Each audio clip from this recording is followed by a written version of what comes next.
بسم اللہ الرحمن الرحیم۔ عباسی دور خلافت میں اسلامی حکومت کی وسعتیں لاکھوں مربع میل کی علاقے تک پھیل چکی تھیں۔ مختلف علاقوں کے گورنر اپنے اپنے وسائل کو بروئے کار لاتے ہوئے حکومتی نظم و نسق چلا رہے تھے۔ اکثر اطراف و جوانب سے عدل و انصاف کی خبریں مل رہی تھیں، تاہم چند علاقوں کی حالات مزید بہتر بنانے کی ضرورت محسوس ہو رہی تھی۔ خلیفہ وقت نے سوچا کہ تمام گورنر حضرات کو مرکز میں طلب کیا جائے اور اچھی کارکردگی دکھانے والوں کو انعام و اکرام سے نوازا جائے تاکہ دوسروں کو بھی اصلاح و احوال کی ترغیب ہو۔ چنانچہ فرمان شاہی چند دنوں میں ہر علاقے میں پہنچ گیا کہ فلانا دن سب گورنر حضرات مرکز میں اکٹھے ہو۔ بالآخر وہ دن آ پہنچا جس کے لیے گورنر حضرات ہزاروں میل کا سفر طے کر کے آئے تھے۔ خلیفہ وقت نے ایک خصوصی نشست میں سب کو جمع کیا، بعض اچھی کارکردگی دکھانے والوں کو خصوصی لطف و اکرام سے نوازا اور بقیہ حضرات کو نصیحتیں کی۔ محفل کے اختتام پر خلیفہ نے سب حضرات کو اپنی طرف سے خلعت عطا کیا اور اگلے دن خصوصی دعوت کا اہتمام کیا۔ سب حضرات اپنی اپنی خصوصی پوشاک پہن کر اگلے دن دعوت میں آئے، پرتکلف کھانوں اور لذیذ پھلوں کی ضیافت سے لطف اندوز ہوئے۔ کھانے کے بعد تبادلہ خیالات اور گزارش احوال واقعی کی محفل گرم ہوئی۔ سب لوگ انتہائی خوش تھے۔ خلیفہ وقت کی خوشی بھی اس کے چہرے سے عیا تھی۔ عین اسی وقت ایک گورنر کو چھینک آ رہی تھی، وہ اسے اپنی قوت سے دبا رہا تھا۔ تھوڑی دیر کی کشمکش کے بعد گورنر کو 2-3 چھینک اکٹھے آئی۔ تھوڑی دیر کے لیے محفل کا ماحول تبدیل ہوا، سب لوگوں نے اس کی طرف دیکھا۔ چھینک آنا ایک طبیعی امر ہے، مگر جس گورنر کو چھینک آئی وہ سب کی محسوس کر رہا تھا، کیونکہ اس کی ناک سے کچھ مواد نکل آیا تھا۔ جب سب لوگ خلیفہ کی طرف متوجہ ہوئے تو اس گورنر نے موقع غنیمت جانتے ہوئے اپنے خلعت کے ایک کونے سے ناک کو صاف کر لیا۔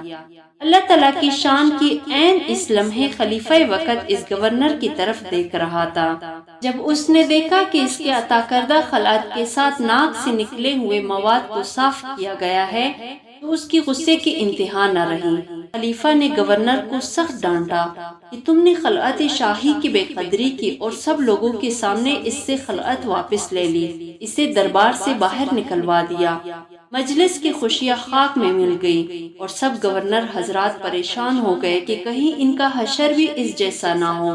وزیر با تدبیر نے حالت کی نزاکت کا خیال کرتے ہوئے خلیفہ وقت سے کہا کہ آپ محفل برخاست کریں۔ چنانچہ محفل ختم ہونے کا اعلان کر دیا گیا۔ سب گورنر حضرات اپنی رہائش گاہوں کی طرف لوٹ گئے۔ دربار میں خلیفہ اور وزیر باقی رہ گئے۔ تھوڑی دیر دونوں حضرات خاموش رہے اور اس ناپسندیدہ واقعے پر متاسف تھے۔ تھوڑی دیر بعد دربار نے آ کر اطلاع دی کہ نہاوند کے علاقے کا گورنر شرف باریابی چاہتا ہے۔ خلیفہ نے اندر آنے کی اجازت دی۔ گورنر نے اندر آ کر سلام کیا اور پوچھا کہ چھینک آنا اختیاری امر ہے یا غیر اختیاری امر ہے۔ خلیفہ نے سوال کی نزاکت کو بانپ لیا اور کہا کہ تمہیں ایسا پوچھنے کی کیا ضرورت ہے، جاؤ اپنا کام کرو۔ گورنر نے دوسرا سوال پوچھا کہ جس آدمی نے خلعت سے ناک صاف کی اس کی سزا یہی لازمی تھی کہ بڑے دربار میں ذلیل کر دیا جائے یا اس سے کم سزا بھی دی جا سکتی تھی؟ یہ سوال سن کر خلیفہ نے کہا تمہارے سوال سے محاسبے کی بو آتی ہے، میں تمہیں تنبیہ کرتا ہوں کہ ایسے بات مت کرو ورنہ پچھتاؤ گے۔ گورنر نے کہا بادشاہ سلامت، مجھے ایک بات سمجھ میں آئی ہے کہ آپ نے ایک شخص کو خلعت پہنائی اور اس نے خلعت کی ناقدری کی تو آپ نے سر دربار اس کو ذلیل و رسوا کر دیا۔ مجھے خیال آیا کہ رب کریم نے بھی مجھے انسانیت کی خلعت پہنا کر دنیا میں بھیجا ہے۔ اگر میں نے اس خلعت کی ناقدری کی تو اللہ مجھے بھی روز محشر اسی طرح ذلیل و رسوا کر دیں گے۔ یہ کہہ کر اس نے اپنی خلعت اتار کر تخت پر پھینکی اور کہا کہ میں پہلے خلعت انسانی کی قدر کروں تاکہ محشر کی ذلت سے بچ سکوں۔ گورنر یہ کہہ کر اور گورنری کو لات مار کر دربار سے باہر نکل گیا۔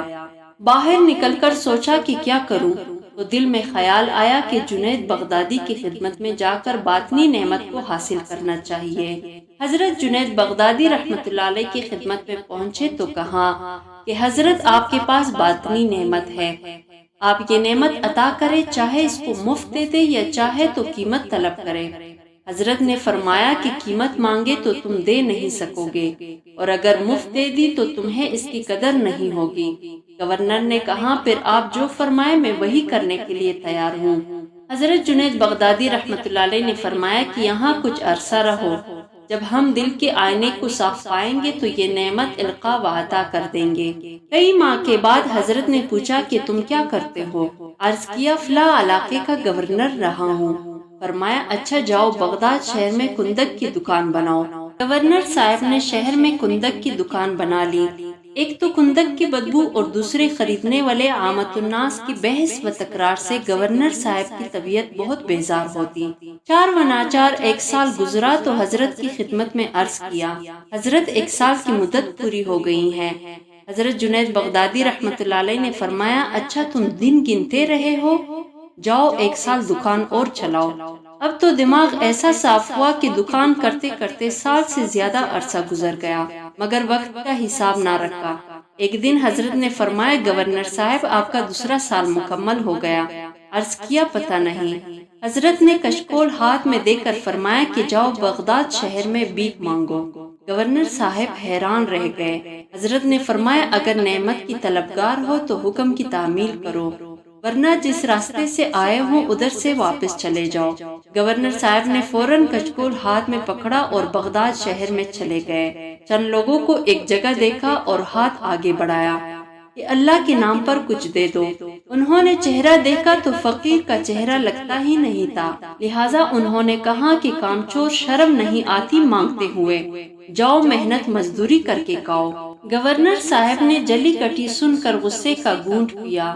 یہ باطنی اصلاح کا طریقہ تھا۔ حضرت جنید بغدادی رحمۃ اللہ علیہ گورنر صاحب کے دل سے عجب و تکبر نکالنا چاہتے تھے، چنانچہ ایک سال مخلوق کے سامنے ہاتھ پھیلا کر گورنر صاحب کے دل میں یہ بات اتر گئی کہ میری کوئی وقعت نہیں، اور مانگنا ہو تو مخلوق کے بجائے خالق سے مانگنا چاہیے۔ پورا سال اسی کام میں گزر گیا۔ ایک دن حضرت جنید بغدادی رحمۃ اللہ علیہ نے بلا کر کہا گورنر صاحب آپ کا نام کیا ہے؟ عرض کیا شبلی۔ فرمایا اچھا اب آپ ہمارے محفل میں بیٹھا کریں۔ گویا 3 سال کے مجاہدے کے بعد اپنے مجلس میں بیٹھنے کی اجازت دی، مگر شبلی رحمۃ اللہ علیہ کے دل کا برتن پہلے ہی صاف ہو چکا تھا۔ اب حضرت کی ایک ایک بات سے سینے میں نور بڑھتا گیا اور آنکھیں بصیرت سے مالا مال ہوتی گئی۔ چند ماہ کے اندر اندر احوال و کیفیات میں ایسے تبدیلی آئی کہ دل محبت الہی سے لبریز ہو گیا۔ بالآخر حضرت جنید بغدادی رحمۃ اللہ علیہ نے ایک دن بلایا اور فرمایا کہ شبلی آپ نہاوند کے علاقے کی گورنر رہے ہیں، آپ نے کسی پر زیادتی کی ہوگی، کسی کا حق دبایا ہوگا، آپ ایک فہرست مرتب کریں کہ کسی کا حق آپ نے پامال کیا۔ آپ نے فہرست بنانا شروع کی۔ حضرت کی توجہات تھی، چنانچہ 3 دن میں کئی صفحات پر مشتمل طویل فہرست تیار ہو گئی۔ حضرت جنید بغدادی رحمۃ اللہ علیہ نے فرمایا کہ باطن کی نسبت اس وقت تک نصیب نہیں ہو سکتی جب تک کہ معاملات میں صفائی نہ ہو۔ جاؤ ان لوگوں سے حق معاف کروا کے آؤ۔ چنانچہ آپ نہاون تشریف لے گئے اور ایک ایک آدمی سے معافی مانگی۔ بعض نے تو جلد معاف کر دیا، بعض نے کہا کہ تم نے ہمیں بہت ذلیل کیا تھا، ہم اس وقت تک معاف نہیں کریں گے جب تک تم اتنی دیر دھوپ میں کھڑے نہ رہو۔ بعض نے کہا ہم اس وقت تک معاف نہ کریں گے جب کہ ہمارے مکان کی تعمیر میں مزدور بن کر کام نہ کرو۔ آپ ہر آدمی کی خواہش کے مطابق اس کی شرط پوری کرتے، ان سے حق بخشواتے رہیں، حتیٰ کہ 2 سال کے بعد واپس بغداد پہنچے۔ اب آپ کو خانقاہ میں آئے ہوئے 5 سال کا عرصہ گزر گیا تھا۔ مجاہدے اور ریاضت کی چکی میں پیس پیس کر نفس مر چکا تھا، میں نکل گئی تھی، باطن میں تو ہی تو کے نعرے تھے۔ بس رحمت الہی نے جوش مارا اور ایک دن حضرت جنید بغدادی رحمۃ اللہ علیہ نے انہیں باطنی نسبت سے مالا مال کر دیا۔ بس پھر کیا تھا، آنکھ کا دیکھنا بدل گیا، پاؤں کا چلنا بدل گیا، دل و دماغ کی سوچ بدل گئی۔ غفلت کے تار وپود بکھر گئے، معرفت الہی سے سینہ پر نور ہو کر خزینہ بن گیا، اور آپ عارف باللہ بن گئے۔ جو دنیا کی صورت پر ہوتے ہیں شیدا، ہمیشہ وہ رنج و الم دیکھتے ہیں۔